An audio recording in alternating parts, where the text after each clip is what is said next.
নমস্কার। বিজিবিএম কোচিং থেকে সকলকে স্বাগত জানাচ্ছি। আমাদের আজকের আলোচনার বিষয় বাংলা সাহিত্যের ইতিহাসের আদি যুগের সাহিত্যের অর্থাৎ চর্যাপদের এমসিকিউ সম্পর্কিত আলোচনা। এমসিকিউ, শুধুমাত্র এমসিকিউ নিয়ে আমরা আলোচনা করব। বাংলা সাহিত্যের আদি যুগ বা প্রাচীন যুগের বাংলা সাহিত্যের একমাত্র আদি যুগের নিদর্শন হচ্ছে চর্যাপদ। এই চর্যাপদ 900 থেকে 1200 খ্রিস্টাব্দের মধ্যে এই সময়ের মধ্যে লেখা হয়েছিল। সেই চর্যাপদ সম্পর্কিত আমরা এমসিকিউ আলোচনা করছি। চর্যাপদের প্রকৃত নাম কি? চর্যাপদের প্রকৃত নাম হলো চর্যাগীতি কোষ। চর্যাপদের প্রকৃত নাম হচ্ছে চর্যাগীতি কোষ। চর্যাপদগুলি কে আবিষ্কার করেছিলেন? আবিষ্কার করেছিলেন হরপ্রসাদ শাস্ত্রী।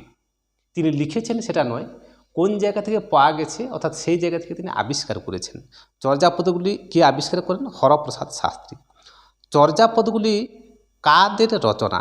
কাদের রচনা বলতে এখানে আমরা কোনো একজন কবির নাম বলছি না, এখানে তাদের কবি গোষ্ঠীর নাম বলা হচ্ছে। চর্যাপদগুলি কারা রচনা করেছেন? বৌদ্ধতান্ত্রিক মতাবলম্বী সহজিয়া সিদ্ধাচার্যগণ।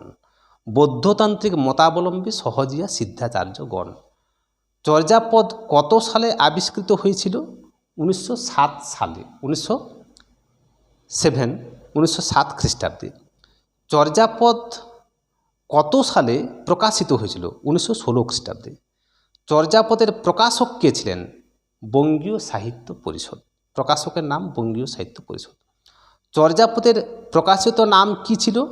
1000 বছরের পুরানো বাঙ্গালা ভাষায় রচিত বৌদ্ধ গান ও দোহা।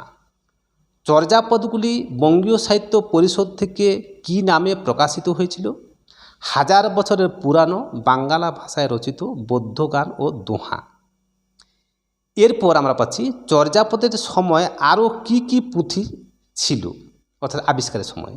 সেগুলি হচ্ছে, চর্যাপদকে বলা হচ্ছে চর্যাচর্য বিনিশ্চয়, সরহ ও কৃষ্ণাচার্যের দোহা এবং ডাকার্ণব। অর্থাৎ 4 রকমের পুঁথি আবিষ্কৃত হয়েছিল: চর্যাচর্য বিনিশ্চয়, সরহ ও কৃষ্ণাচার্যের দোহা এবং ডাকার্ণব। চর্যাপদে পদের সংখ্যা কতগুলি ছিল? 50টি, অর্থাৎ 50টি পদ ছিল। কতগুলি পদ পাওয়া গেছে? 46.5টি, অর্থাৎ 46টি পদ পাওয়া গেছে এবং একটি পদের শেষাংশ অর্থাৎ কিছুটা অংশ পাওয়া গেছে। কোন কোন পদগুলি পাওয়া যায়নি?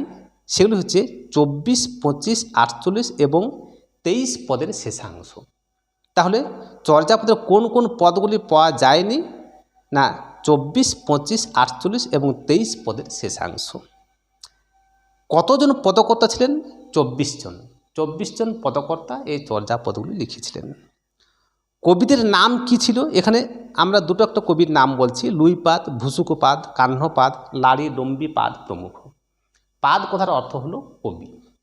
তাহলে কবিদের কিছু নাম হচ্ছে লুইপাদ, ভূসুকপাদ, কাহ্নপাদ, লাড়ি ডম্বিপাদ প্রমুখ। চর্যাপদের সংস্কৃত টিকাকার কে ছিলেন? মুনি দত্ত। অর্থাৎ সংস্কৃত ভাষায় তিনি এগুলি অনুবাদ করেছিলেন, সেই জন্য তার অর্থ আমরা বুঝতে পারি। চর্যাপদের সংস্কৃত টিকাকার হচ্ছেন মুনি দত্ত। তিব্বতী টিকাকার কে ছিলেন? তিব্বতী ভাষায় অনুবাদ করেছিলেন। তিব্বতী টিকাকার ছিলেন প্রবোধচন্দ্র বাগচি। প্রবোধচন্দ্র বাগচি। চর্যাপদের ভাষা কি ছিল? মাগধী অপভ্রংশ বা প্রাচীন বাংলা।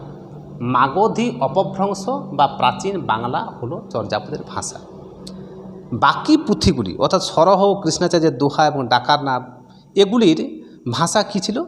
সৌরসেনী অপভ্রংশ। সৌরসেনী অপভ্রংশে লেখা হয়েছিল বাকি পুঁথিগুলি, অর্থাৎ সরহ, কৃষ্ণাচার্যের দোহা এবং ডাকার্ণব। চর্যাপদের অবাঙালি পণ্ডিত কে ছিলেন? রাহুল সাংকৃত্যায়ন। চর্যাপদের অবাঙালি পণ্ডিত ছিলেন রাহুল সাংকৃত্যায়ন। চর্যাপদের দুর্বোধ্য ভাষা কি ছিল? অর্থাৎ আমরা এখন যেটাকে রূপকীয় ভাষা বলছি, যার দ্বারা আমরা সহজে বুঝতে পারছি না এর অর্থ, সেজন্য সেটিকে রূপকীয় বা দুর্বোধ্য ভাষা বলা হচ্ছে। সেটি হচ্ছে সন্ধ্যা ভাষা বা সন্ধ্যা ভাষা, যার অর্থ আলো আঁধারি ভাষা, অর্থাৎ যা কিছুটা বোঝা যায় কিছুটা বোঝা যায় না। চর্যাপদের দুর্বোধ্য ভাষা হচ্ছে সন্ধ্যা ভাষা বা সন্ধ্যা ভাষা। কখন রচিত হয়েছিল? 10ম দ্বাদশ শতাব্দীতে। 10ম দ্বাদশ শতাব্দীতে চর্যাপদগুলি লেখা হয়েছিল। রচনা কালের কথা কে বলেছিলেন? ডক্টর সুনীতি কুমার চট্টোপাধ্যায় এবং ডক্টর মুহম্মদ শহীদুল্লাহ। এই রচনাকালের কথা কে বলেছিলেন চর্যাপদের? না, ডক্টর সুনীতি কুমার চট্টোপাধ্যায় ও ডক্টর মুহম্মদ শহীদুল্লাহ। চর্যাপদগুলি কোথা থেকে আবিষ্কৃত হয়েছিল? নেপালের রাজ দরবারের অভিলেখালয় নামক স্থান থেকে। চর্যাপদগুলি কোথা থেকে আবিষ্কৃত হয়েছিল? নেপালের রাজ দরবারের অভিলেখালয় নামক স্থান থেকে। তাহলে চর্যাপদের মোটামুটি আমরা এমসিকিউ সম্পর্কিত আলোচনা আজ এখানে শেষ করলাম।